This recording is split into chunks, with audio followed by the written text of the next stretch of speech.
Hello my dear students. So நம்மளோட last கிளாஸில் இந்த மைக்ரோஸ்போர் இது ஃபார்ம் ஆகுறது வரைக்கும் பார்த்தோம். ஆக்சுவலாக இந்த ஸ்ட்ரக்சர் மெச்சூர் ஆந்தர் இருக்கு இல்லையா, அதை வந்து டிரான்ஸ்வர் செக்ஷன் எடுத்தால் எப்படி இருக்குமோ அந்த அமைப்பு இது. குறுக்கு வெட்டு தோற்றம். அதில் மகரந்த பை 4 மடல்களை கொண்டது. That means 4 lobes are present in the anther. அதை நம்ம பார்த்தோம். அதில் ஒரே ஒரு லோபில் வெளி பக்கத்திலிருந்து உள்பக்கம், அதாவது மையத்தில் இருக்கிற இந்த connective tissue, at the center there is a connective tissue. From outside to the inner அப்படி பார்க்கும்போது நம்ம பார்த்தோம் பிரைமரி பரைட்டல் செல் இல்லையா, இந்த புறப்பக்க செல் 2 முதல் 5 அடுக்குகளாக மாறி இந்த மகரந்த பையின் சுவராக அது செயல்படுகிறதுன்னு பார்த்தோம். ஸோ அதை நம்ம பார்க்க போகிறோம். ஸோ இந்த அமைப்பு டிஎஸ் ஆஃப் மெச்சூர் ஆந்தர். சரியா? நன்கு வளர்ச்சி அடைந்த மகரந்த பையனுடைய குறுக்கு வெட்டு தோற்றம், அதை தான் நம்ம பார்த்துட்டு இருக்கோம். சரி, ஸோ வெளிப்பக்கத்திலிருந்து உள்பக்கம் நோக்கி நாம் பார்க்கும்போது 2 to 5 அடுக்குகளாக அந்த மகரந்த பையின் சுவர்கள். From outside to the inner, towards inner, the anther has 2 to 5 layers of anther wall. It starts from epidermis and the second elongated cell structure. This is endothelium, and 2 to 3 layers of middle layers, the innermost tapetum. Innermost tapetum. So முதல்ல இருக்கிறது புறத்தோல், அதுக்கு உள்ள கொஞ்சம் நீள்வாக்கில் அமைந்த endothecium அப்படிங்கிற ஒரு செல் ஒரு வரிசையில் இருக்கும். இந்த புறத்தோலும் ஒரு வரிசை, எண்டோதீசியமும் ஒரு வரிசை. That means single layer of cell structures. Middle layer அப்படிங்கிறது 2 அல்லது 3 அடுக்குகளாக இடை அடுக்குகள் என்று தமிழில் நாம் அதை சொல்கிறோம். அதுக்கு உள் பக்கத்தில் இருக்கிறதா இந்த டப்பீட்டம். இப்போ இந்த எபிடெர்மிஸ் வந்து மொத்தத்தில் இந்த ஆந்தரை ப்ரொடெக்ட் பண்ணுறது, பாதுகாப்பு உரையாக செயல்படுகிறது. இந்த எண்டோதீசியம் பார்த்தீங்கன்னா அதுக்கு ஒரு தனி பங்கு இருக்குது அதனுடைய செயல் அடிப்படையில். மிடில் லேயர்ஸுக்கும் எண்டோதீசியத்துக்கும் தனிப்பட்ட பங்கு, மெச்சூர் ஆந்தருக்கு அதனுடைய பங்கு வந்து தனிப்பட்ட பங்காக இருக்கு. ஸோ இந்த மிடில் லேயர் மட்டும் எளிதில் அதை எப்படி சொல்லுவாங்க அப்படின்னா எபிமெரல் லேயர் அப்படின்னு சொல்லுவாங்க. அழிந்து விடக்கூடிய செல் அடுக்குகள் அப்படின்னு சொல்லுவாங்க. அப்படி ஒரு சிறப்பு பண்பு இந்த மிடில் லேயர்ஸுக்கு இருக்கு. ஆனால் நாம கண்டிப்பாக தெரிஞ்சுக்க வேண்டிய ஒரு அமைப்பு என்னன்னு கேட்டிங்கன்னா டப்பீட்டம் தான். இதையெல்லாம் விட டப்பீட்டம் மிகவும் முக்கியம். ஏன்னா மைக்ரோஸ்போர்ஸ் ஃபார்ம் ஆகுது இல்லையா, இந்த மைக்ரோஸ்போர்ஸ்க்கு வந்து அதனுடைய வளர்ச்சிக்கு உணவை வழங்குவது இந்த டப்பீட்டம். ஏன்னா இந்த மைக்ரோஸ்போர் அதனுடைய நேரடி தொடர்பில் இருக்கிறது இந்த டப்பீட்டம் தான். அதுதான் உணவை வழங்குகிறது. இந்த டப்பீட்டம் மைக்ரோஸ்போருக்கு மட்டும் உணவை வழங்கவில்லை. நேற்று பார்த்தோம் என்ன அப்படின்னா, பிரைமரி ஸ்போரோஜினஸ் செல் நேரடியாகவோ அல்லது 1 அல்லது 2 குன்றலிலா பகுப்பு மூலமாகவோ நுண் வித்து திசுக்களை உருவாக்குகிறது அப்படின்னு பார்த்தோம் இல்லையா. Sporogenous tissue formation. The primary sporogenous cell undergoes directly or a few mitotic division to form the sporogenous tissue. And the sporogenous tissue formation க்கும் the tapetum which provides food. அந்த ஸ்போரோஜினஸ் செல்ல இருந்தால் microspore mother cells, நுண்வித்து தாய் செல்கள் உருவாகிறது meiosis மூலமாக. அது எப்போதுமே டெட்ரட் ஃபார்மில் இருக்கும். Tetrad haploid tetrad form. நான்கமை ஒருமடிய செல்கள் அமைப்பில் இருக்கும். அதற்கும் இந்த டபிட்டம் உணவை வழங்குகிறது. விரைவாக அந்த நான்கமை வித்துக்கள் தனித்தனியாக பிரிந்து இந்த நுண் வித்துக்களை உருவாக்கும். இந்த நுண் வித்துக்கள் எப்படி ஃபார்ம் ஆகும், இதுதான் நாம இப்போ பார்க்க போறோம். இந்த டபிட்டம்க்கு இவ்வளவு முக்கியத்துவம் நாம கொடுக்கணும். சரியா? ஸோ இது டிஎஸ் ஆஃப் மெச்சூர் ஆந்தர்ல இருந்து நாம எடுத்துக்கிறது. இப்போ நாம மைக்ரோஸ்போர்ல இருந்து எப்படி போலன் கிரைன்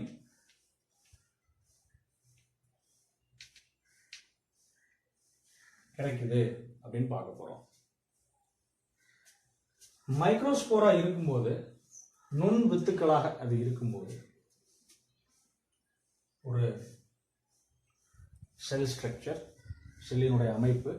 ஆனால் இது முழுமை பெற்ற செல் சுவரை கொண்ட ஒரு செல்லாக இருக்கு. ஆனால் இந்த நுண் வித்துக்கள், நுண் வித்து தாய் செல்கள்ல இருந்து ஃபார்ம் ஆன அந்த ஹேப்ளாய்டு மைக்ரோஸ்போர்ஸ் முழுமை அடையாத செல் சுவர்களை கொண்ட ஒரு செல்லாக இருக்கும். அதனுடைய protoplasm, the protoplasm of the microspore is surrounded by a cell wall yet to be developed. முழுமை அடையாத ஒரு ஸ்ட்ரக்சராக அது இருக்கும். இது செல் வால். ஆனா அது எப்போ போலன் கிரைனா மாறுதோ, இந்த போலன் கிரைனோட புரோட்டோபிளாஸ்ட், இதைத்தான் புரோட்டோபிளாஸ்ட்னு சொல்றோம். புரோட்டோபிளாஸ்ட். போலன் கிரைனோட புரோட்டோபிளாஸ்ட் எப்படி இருக்குன்னா, a complete cell wall with the center nucleus. Complete cell wall with the center nucleus. மையத்தில் அமைந்த ஒரு உட்கருவுடன் முழுமையான செல் சுவரினால் சூழப்பட்ட ஒரு செல்லினுடைய அமைப்பாக இந்த போலன் கிரைன் காணப்படும். சரியா? இந்த போலன் கிரைன் அப்படிங்கிறது மகரந்த துகள். அப்போ இந்த நுண்வித்துக்கள்ல இருந்து மகரந்த துகள் மாற்றம் அடையும் போது இந்த முதிர்ச்சி செல்லில் உருவாகிறது. From the microspore into the pollen grain, there is a change in the structure. So we have to understand this. Now we are going to differentiate what are the parts are present in the pollen grain. இப்போ நாம pollen grainல என்னென்ன பார்ட்ஸ்லாம் இருக்கு அப்படின்னு பார்ப்போம். The wall of the pollen grain, first one, wall of the pollen grain. It is differentiated into inner wall and outer wall. Inner wall and outer wall. உட்புறமாக இருக்கின்ற inner வால், வெளிப்புறமாக இருக்கின்ற outer வால். இந்த இன்னர் அண்ட் அவுட்டர் வாலுக்கு பேர் கொடுக்குறாங்க. Inner வாலை intine அப்படின்னு சொல்றோம். Outer வாலை எக்ஸைன் அப்படின்னு சொல்றோம். சரியா? இப்போ இந்த இன்டைன் எக்ஸைன் இதுதான் பார்க்க போறோம். அப்போ வால் அப்படிங்கிறது என்ன? வால் இன்டைன் மற்றும் எக்ஸைன். தமிழ்லையும் இதுதான். வால்ங்கிறது சுவர். போலன் புரோட்டோபிளாஸ்ட்ல என்ன இருக்குன்னு பார்த்தோம். போலன் புரோட்டோபிளாஸ்ட், போலன்ல இருக்கிற வால் டிஃபரன்சியேஷன் என்ன, சுவரில் இருக்கின்ற வேறுபாடு என்ன அப்படின்னு பார்த்துட்டு இருக்கிறோம். இன்டைன் எக்ஸைன் அப்படின்னு ரெண்டு உரை இருக்கிறது. இரண்டு அடுக்குகளாக அமைந்த உரைகள். அதை இன்டைன் எக்ஸைன்னு சொல்றோம். இந்த இன்டைன் எக்ஸைனை நாம இப்போ தரவா பார்க்க போறோம், முழுமையாக பார்க்க போகிறோம். சரியா? இப்போ இன்டைன்ங்கிறது இன்னர் வால், எக்ஸைன்ங்கிறது அவுட்டர் வால், அதாவது உள்ளடுக்கு வெளியடுக்கு. இந்த உள்ளடுக்கு எப்படி இருக்குன்னா, தின் அண்ட் யூனிஃபார்ம், சீராகவும் மெல்லிய அடுக்காகவும் காணப்படுகிறது. இந்த சீராக மெல்லிய அடுக்காக இருக்கின்ற இந்த intine is made up of எதெல்லாம்? Cellulose, hemicellulose, pectin and callose.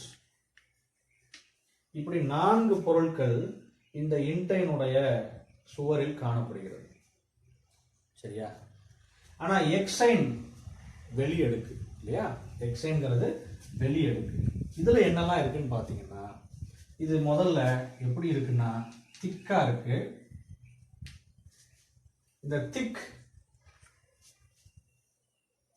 யூனிஃபார்மா இருக்காது, இப்போ சீரற்ற அப்படின்னு தான் பார்க்கணும். It's not uniform, but the wall layer is composed of cellulose, sporopollenin and pollen kit. இப்படி சில வேதிப்பொருட்களால் உருவாக்கப்பட்டதாக இந்த எக்ஸைன் இருக்கிறது. நான் சொன்னேன் இது வந்து திக்காக இருக்கும், ஆனால் யூனிஃபார்மாக இருக்காது அப்படின்னு சொன்னேன். இந்த ரெண்டுக்கும் இருக்கிற வேறுபாடு மாதிரி நாம் இதை எடுத்துக்கணும். அப்போ திக்கா இல்லை, எந்த பகுதியெல்லாம் தின்னா இருக்குதோ, அதாவது மெல்லிய அமைப்பில் எக்ஸைன் உரையில் வெளியெடுக்கல எங்கெல்லாம் மெல்லிய அமைப்பு காணப்படுகிறதோ அந்த ஏரியா, அந்த பகுதிகள் எல்லாம் வளர்த்துளைகள் இல்லை ஜெர்மினேஷன் போர் அப்படின்னு சொல்லுவாங்க. ஸோ த தின் ஏரியாஸ், அதை எப்படின்னு சொல்கிறோம், அது ஸ்மால் ரவுண்டு இப்படி இருந்தால் அது என்னன்னு சொல்கிறோம், ஜெர்ம் போர் அப்படி சொல்கிறோம். ஜெர்ம் போர் அப்படின்னு சொல்கிறோம். சரியா? சப்போஸ் இது ஸ்மால் ரவுண்டு அப்படி இல்லாமல் ஃபர்ரோவாக கூட இருக்கலாம். ஃபர்ரோ,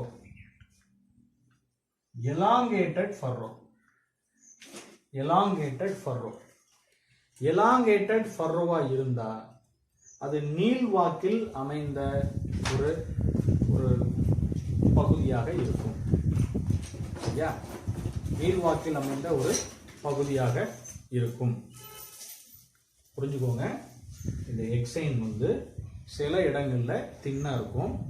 அந்த தின்னா இருக்கிற பகுதி ஒன்று ரவுண்டா இருக்கலாம், இல்லை எலாங்கேட்டட் நீள்வாக்கில் அமைந்ததாக இருக்கலாம். சரியா? அப்படி ஸ்மால் ரவுண்டா இருந்தா அதை ஜெர்மினேஷன் போர் அப்படின்னு சொல்றோம். எலாங்கேட்டடா இருந்தா ஃபர்ரோ அப்படின்னு சொல்றோம். ஃபர்ரோனா பள்ளங்கள்னு அர்த்தம். ஸோ அங்கே பள்ளங்கள் இருக்கும். இந்த அமைப்பு வந்து போலன் கிரைன், அதாவது மகரந்த துகளினுடைய வளர்ச்சி, growth, அதில் நேரடி பங்கு கொண்டது தான் இந்த ஜெர்ம் போர் அப்படிங்கிறது.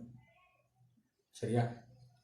இப்போ நாம ரெண்டு விஷயம் ரொம்ப தெளிவான முறையில் தெரிஞ்சிருக்கிறோம். ஒன்று இன்டைன் பற்றி, இன்னொன்று எக்ஸைன் பற்றி. இந்த எக்ஸைனில் இருக்கிற ஸ்போரோபோலனின் போலன் கிட்டு, இதை பற்றி நாம் ரொம்ப தெளிவாக படிக்க வேண்டும். ஸ்போரோபோலனின், what is this? The sporopollenin is derived from the cytoplasm and tapetum of the anther. சைட்டோபிளாசம்ங்கிறது இந்த ஏரியா எல்லாமே சைட்டோபிளாசம் ஏரியான்னு வச்சுக்கோங்க. டபீட்டம்ங்கிறது இன்னர்மோஸ்ட் லேயர். சரியா? Innermost layer. இந்த ஸ்போரோபோலனின் போலன் கிரைன்ல எப்படி கிடைக்குது? இந்த சைட்டோபிளாசம் மற்றும் டபீட்டம் அதன் மூலமா கிடைக்குது. அதனுடைய பங்கு என்ன? ஏன் இது இருக்கணும்? இந்த வேதிப்பொருள் சுவரில் ஒரு பகுதியாக ஏன் இருக்கணும்? What is the reason for the presence of this sporopollenin அப்படின்னா ரொம்ப இம்பார்ட்டன்ட் ரீசன் ஒன்று இருக்கு. To avoid, to escape from the decomposition by the physical and biological method. இயற்பியல் மற்றும் உயிரியல் முறையில் இந்த போலன் கிரைன்ஸ்க்கு எந்தவித இடையூறும் நடைபெறாமல் பாதுகாப்பதற்கு என்ன இருக்கு? ஸ்போரோபோலனின் அப்படிங்கிற ஒரு செல் சுவர் பொருள் இருக்கு. அது மட்டும் இல்லை, ரொம்ப அதிகமான வெப்பநிலையாக இருந்தால், that means high temperature, strong acid and strong alkali, அதிகமான வெப்பநிலை, அதிகமான காரத்தன்மை, அமிலத்தன்மை, நொதிகளினால் ஏற்படக்கூடிய அந்த வினைகள், அதுல இருந்தும் இந்த போலன் கிரைன்ஸை பாதுகாக்கிறதுக்கு எது தேவை அப்படின்னா ஸ்போரோபோலனின் தேவை. That helps to protect from the strong acid, strong alkali enzyme reactions and also from the high temperature. So this helps physical damage, biological damage, அதுல இருந்தும் prevention இருக்கு. இந்த வேதி வினைகள் நாம சொல்ற அந்த அமில காரத்தன்மை வினைகள், நொதி வினைகள், வெப்பநிலை, இதுல இருந்தும் ப்ரொடெக்ஷன் இருக்கு. அதனால இந்த ஃபாசில் ஸ்டடி அப்படிங்கிறதுல வந்து இந்த போலன் கிரெயினை ரொம்ப நாள் நாம இந்த தொல்பொருள் ஆராய்ச்சி மூலமா நாம ஒரு 1000 வருஷத்துக்கு முன்னால உள்ள ஒரு ஃப்ளவர்ல இருந்து இந்த போலன் கிரெயினை நாம எடுக்கிறோம் அப்படின்னா அது அப்பவும் அழியாமல் இருக்கும், which helps to preserve the pollen grain.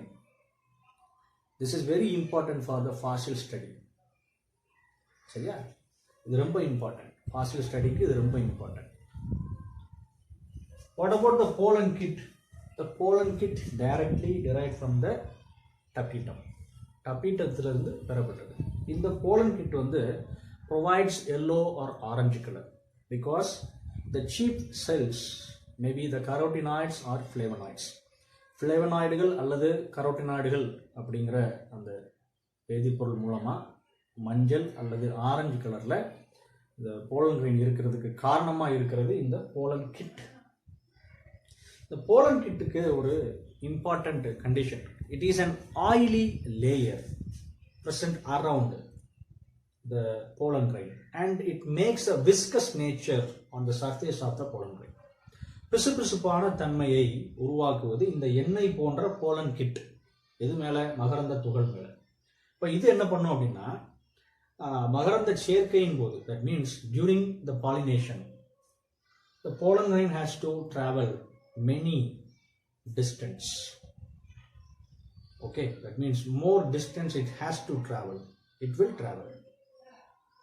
அந்த சமயத்துல எண்ணெய் போன்ற பிசுபிசுப்போடு இருக்கிறதுனால பிரதிபலிப்பு அப்படிங்கிறது உருவாகும். It will attract the pollinating agents. அப்போ பாலினேஷனுக்கு ரொம்ப இம்பார்ட்டண்ட்டாக இருக்கும். சரியா? பிசுபிசுப்போடு இருக்கிறதுனால இந்த போலன் கிரெயினை வயபிளாக வச்சுருக்கோம். வயபிள் அப்படிங்கிறது உயிரோட்டம் உள்ள அப்படின்னு அர்த்தம். இதெல்லாம் இந்த ஸ்போரோபோலனின் மற்றும் இந்த போலன் கிட் இதோட ரொம்ப முக்கியமான பண்புகளாக நாம் தெரிஞ்சுக்கணும். இது சும்மா ஒன்றும் நமக்கு புக்கில் கொடுக்கல. சரிங்களா? ஸோ நம்ம தொடக்கத்தில் டிஎஸ் ஆஃப் மெச்சூர் ஆந்தர் பார்த்தோம். செல் சுவர்கள், the wall layers of the anther அதை பார்த்தோம். டபீட்டத்தினுடைய ரொம்ப இம்பார்ட்டன்ஸ் என்னன்னு பார்த்தோம். அதுக்கப்புறம் மைக்ரோஸ்போர் அண்ட் போலன் அந்த டைட்டிலில் இந்த போலன் கிரெயின் செல்லுக்குள்ளே எப்படி இருக்கும், மைக்ரோஸ்போர் செல்லுக்குள்ளே எப்படி இருக்கும் அப்படின்னு பார்த்தோம். போலன் கிரெயின், போலன் வால் எப்படிலாம் டிஃப்ரென்ஷியேட் ஆகிருக்கு, அந்த வாலோட ஸ்ட்ரக்சர்ஸ் பார்த்துருக்கோம். இப்போது இப்படிலாம் வால் லேயர்ஸ்க்கு, அதாவது எக்ஸைன் அண்ட் இன்டைனோட இம்பார்ட்டன்ஸ் போலன் கிரெயினில் இவ்வளோ இருக்கிறதுனால இந்த போலன் கிரெயின் வந்து ரொம்ப அதிகமான நாட்களுக்கு உயிரோட்டம் உள்ளதாக இருக்க முடியும். It can survive for many days. அதனால தான் பாலினேஷன் அப்படிங்கிறது ஒரு 1000 கிலோமீட்டர் தள்ளி இருக்கிற தாவரத்தில் கூட இங்கே இருந்து மகரந்த சேர்க்கை நடக்க நிறைய வாய்ப்புகள் இருக்குது. காட்டின் மூலமாகவோ வேற ஏதாவது அனிமல்ஸ், பேர்ட்ஸ் மூலமாகவோ நடக்க வாய்ப்புகள் இருக்குது. இப்படிப்பட்ட போலன் கிரெயினோட சைஸ் எப்படி இருக்குன்னு கேட்டிங்கன்னா 10 மைக்ரோமீட்டர்லேருந்து 200 மைக்ரோமீட்டர் வரை மட்டும்தான் இருக்கும். 10 மைக்ரோமீட்டர்லேருந்து 200 மைக்ரோமீட்டர். இந்த போலன் கிரெயின் எப்போதுமே இந்த ரவுண்ட் ஷேப்பில் இருக்கணும் அப்படின்னு இல்லை. There is no reason to say that, there is no condition for the pollen grain to be a round shape or spherical shape. It may be elongated, okay, it may be somewhat triangle in shape, but the surface of the exine may be the thick than the intine, but it is uneven. The thickening is uneven. Due to that only we are studying about germ pore or furrows. சரிங்களா? So இதை கொஞ்சம் தெளிவாக தெரிஞ்சுக்கோங்க.